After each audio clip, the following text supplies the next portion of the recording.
అందరికీ నమస్కారం. Welcome to Telugu wallet.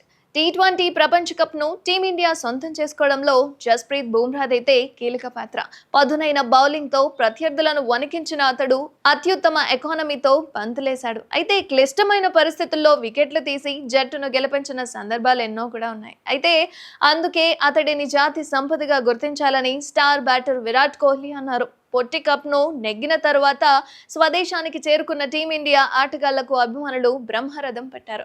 ముంబైలో భారీ రోడ్ షో కూడా జరిగింది. వాంగ్డే మైదానంలో క్రికెటర్లకు సన్మానం కూడా చేశారు. అయితే ఈ కార్యక్రమంలో బుమ్రా గురించి కోహ్లీ ఆసక్తికర వ్యాఖ్యలు చేశాడు. ఫైనల్ సందర్భంగా నేను కూడా ఒక దశలో మరోసారి కప్ చేజారిపోతుందా అనుకున్నా అని.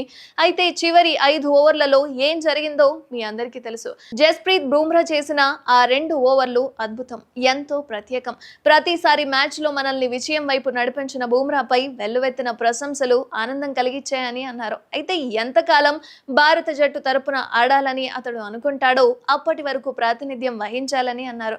అంతేకాకుండా బుమ్రాను 8వ వింతగా ప్రకటించాలనే పిటిషన్ పై కూడా తాను సంతకం చేశానని విరాట్ కూడా అన్నారు. తరానికి ఒకరు మాత్రమే ఇలాంటి బౌలర్ ఉంటాడని విరాట్ తెలిపాడు. మరోసారి నాయకుడిగా దేశానికి కప్ అందించిన తన కుమారుడిని రోహిత్ శర్మ తల్లి పూర్ణిమ ఆప్యాయంగా ముత్తాడింది. టీ20 వరల్డ్ కప్ తో కలిసి ముంబైలో రోడ్ షోలో పాల్గొన్న అనంతరం రోహిత్ మాట్లాడుతూ దేశం కోసం ఈ ట్రోఫీ సాధించాం. దాదాపు 11 ఏళ్ల నుంచి వరల్డ్ కప్ కోసం వేచి చూస్తున్న అభిమానులకు దీనిని అంకితం చేస్తున్నామని, పొట్టి కప్ తో స్వదేశానికి చేరుకున్నాక అపూర్వ స్వాగతం లభించింది. ఇక ముంబైలోనూ ఏ మాత్రం నిరుత్సాహపరచలేదు. భారీగా అభిమానులు తరలి రావడం ఆనందంగా ఉందని, ప్రతి ఒక్కరికి ధన్యవాదాలు తెలుపుతున్నామని రోహిత్ వ్యాఖ్యానించాడు.